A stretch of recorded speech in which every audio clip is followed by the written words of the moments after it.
Hey, what's happening everyone? It's my coach Marwan from Marwan Killer Fitness and fitandleandad.com. Today's video we're going to be talking about 5 reasons why you cannot lose fat even when in a caloric deficit.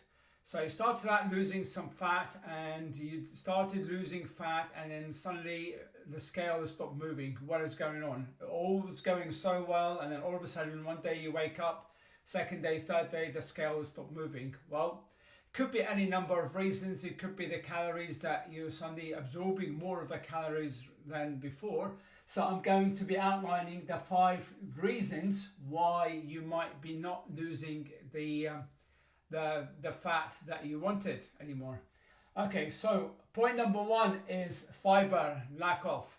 Fiber is very, very important in your meal because of 2 things. 1, it helps keeps you full, so they've got the satiety factor, and 2, you got the fiber binds to some of the fat that you eat from the food, and it actually carries the fat out undigested. Okay, so you've got 2 different people both eating the same number of calories, say 2,000 calories, and one of them eats a lot of fiber and the other one doesn't eat a lot of fiber. And if we count everything else as exactly the same in terms of activity and metabolism and whatever else, okay, one person could be losing more calories because they're absorbing less of the calories, so to speak, because they're eating more fiber.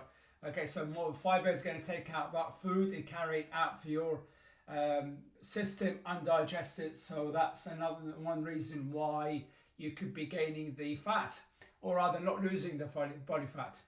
Another reason is lack of satiety. We talked about satiety.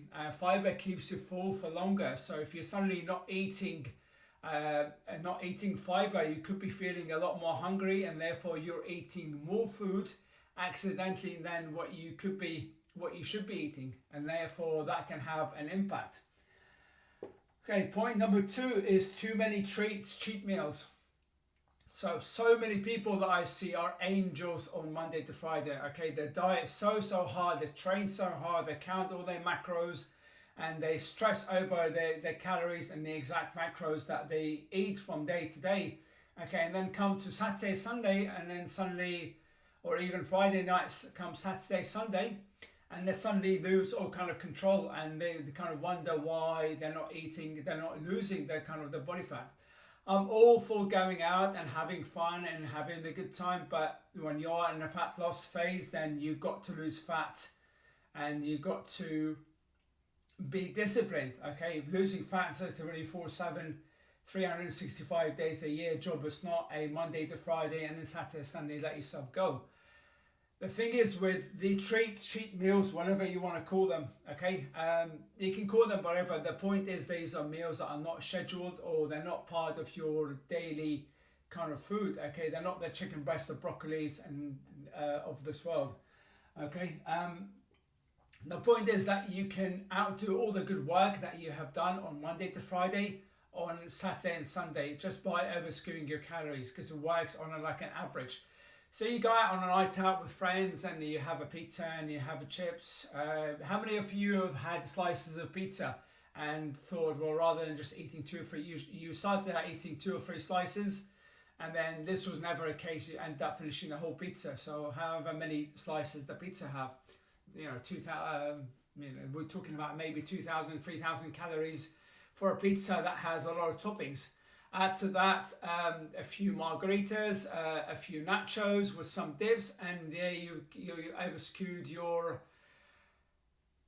There you've knocked back something like 3,000, 4,000 calories easily. Okay, and because they're not the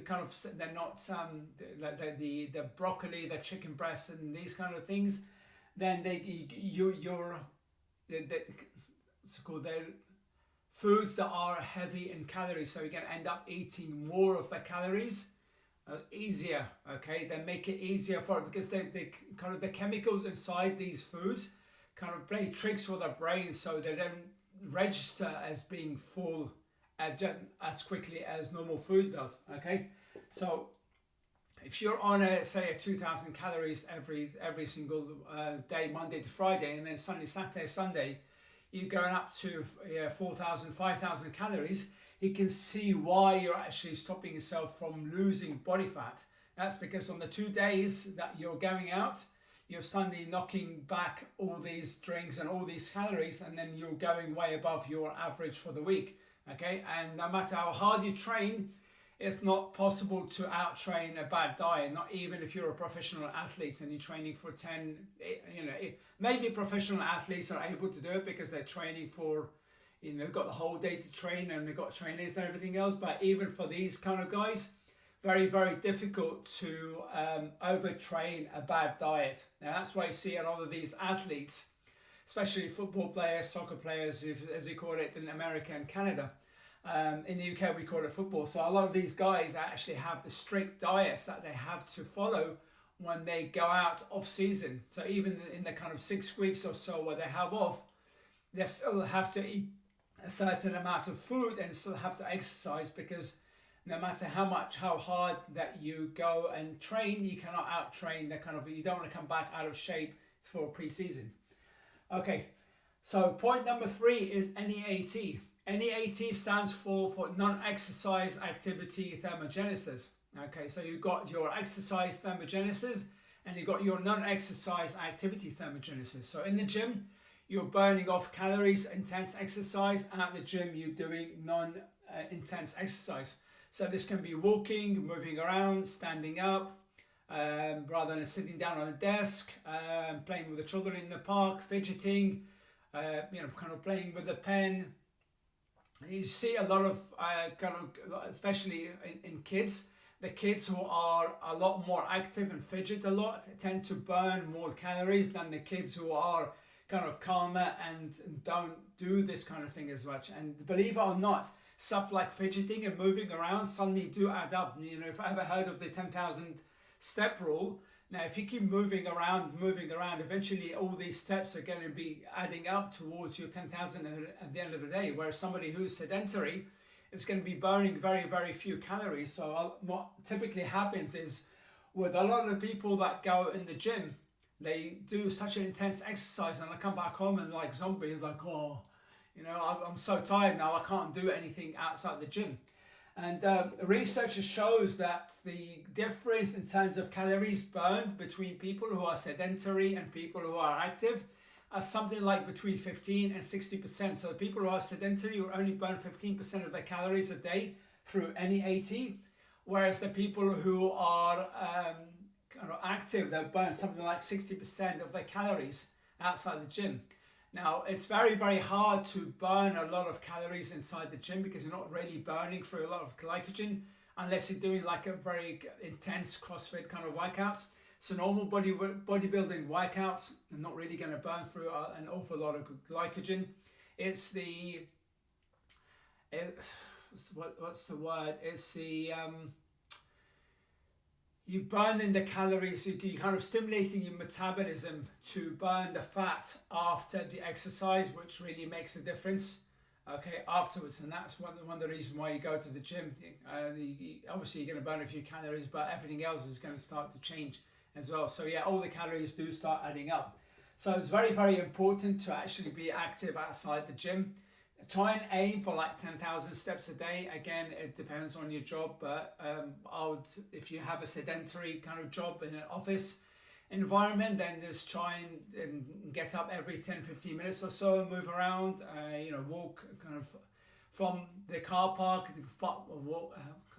park further away and walk to the gym, or walk to the office a bit further away, take the stairs instead of the lifts, and these kind of things. And eventually you find that all these kind of steps will add up and actually make you lose a lot more fat than just going to the gym alone. Okay, so lack of NEAT will affect fat loss. Point number 4, metabolic adaptations. This is very, very real. So you started off on, just say you weighed 170 pounds and you were on a 2,000 calorie diet. You started off on a 2,000 calorie diet. Everything was going great. And then suddenly the 2,000 calorie diet, it's not working anymore. You tried switching around your macros and suddenly tried increasing your exercise and nothing is working. Well, this is because you've got metabolic adaptations, okay? not any single weight is going to be your weight forever. Okay, so think about obese people that suddenly start off on like I don't know, let's just say like a 2,500 calorie diet from 5,000 or whatever it was, and they can't suddenly go down and bring their calories to like zero, and they're starving themselves to death. It doesn't work that way. The body does not actually, it will not let you starve because it's designed to adapt. Okay, and that's why you see a lot of people who take down their calories way too low at the beginning. They're kind of they stall and they got nowhere to go, and that's because there's something that's called metabolic adaptation. So the metabolism has adapted. So in order to get out of this situation, there are two ways that I recommend. Okay, after about 12 to 18 weeks of dieting, okay, and actually being in a consistent deficit, I'll bring up the calories to around about maintenance. And even in some cases, I'll go a little bit above maintenance or try and gain weight on the scale. Now, it sounds counterintuitive, but the less body weight that you have, the less the metabolism will be. Okay, and that's because you've got less of a kind of, you've got less weight to manage, so to speak. Okay. So in order to do this, then you got to do a different kind of stimulus, a different kind of stress to the body to be able to kickstart the metabolic adaptation, to kickstart the metabolism. Okay, that can be through a little bit of excess exercise. That can be through something strategic like I just mentioned, to actually increase your calories a little bit, and then bring them down, or rather increase the calories to maintenance, or even go slightly above for around about 4 to 8 weeks, and then gradually bring them down again to try and give the body a bit of a break and prevent the kind of the adaptation, so to speak. Okay, so the two things normally happen with people is when you bring down the calories too low, then people will start to have less NEAT, and that affects this kind of point. So less calories will have less NEAT. Okay, that normally happens with people because you just feel lethargic, you feel as though you got less energy. And normally we're more active when when it's warm outside anyway. Okay, it has a different effect on the body. The more the research shows, the more light that there is outside, the more testosterone levels will start to rise. Okay. And one kind of point that I forgot to mention about cheat meals, and there is a time and a place for cheat meals strategically. If you are very, very lean, then you might need some kind of biological processes to try and kickstart the metabolism and stuff like this, and get even leaner. But for 99% of you, that doesn't really apply. Okay. Point number 5 is too much healthy food. Whoa, what's going on here? Well, yeah, believe it or not, too much healthy food can cause you to gain weight. Okay, calories are calories at the end of the day. They are information to the body. It is energy to the body. If you're eating too many calories, whether it's fat, whether it's protein, whether it's carbohydrates, then you are going to be storing fat. Okay, it's simple energy needs. So calories in versus calories out. Although it is very, very hard to try and it's very, very hard to put on body fat from just protein alone. Okay, because there has to be so many processes in the body, but to try to store protein as body fat. But ultimately what ends up happening is if you eat too much protein on a kind of consistent basis, what will happen is the body will store it will burn protein for energy and will store the carbs and fats. Okay, so you end up gaining body fat rather than storing. But if you are going to ever eat on any kind of macronutrient, then it will be protein. Okay, because the protein is the most thermogenic macronutrient out of all three. It burns something like 30% of your calories end up being burned for energy, for digestion. Okay, it's 30% of the calories from protein end up taken like loss in digestion and absorption and stuff like this. Okay, so the only really free foods that you can eat is veggies. It's very, very hard to try and eat 2,000 calories of broccoli, lettuce, cabbage and cauliflower and stuff like this. I'm sure there'll be some person who'll try and prove me wrong on these cases, but you're going to feel very, very uncomfortable before you even get to the stage of trying to ever eat on the kind of veggies. So there we are, guys. 5 points, 5 reasons as to why you're not losing fat, okay, even though you think you are in a caloric deficit. Now, there's one other thing that I forgot to mention as well. How many of you have sat in front of the TV and started eating peanut butter and almond butter and have you because it's healthy food? Okay, now you start having 1 spoon, then 2 spoons, and then before you know it, you're watching TV and then you've had like half a jar. Well, guess what? You just knocked back like 1,000 calories, maybe even more in some cases of this healthy fat. Okay, so even healthy food can be stored as body fat and can end up gaining, you can end up gaining weight because of it.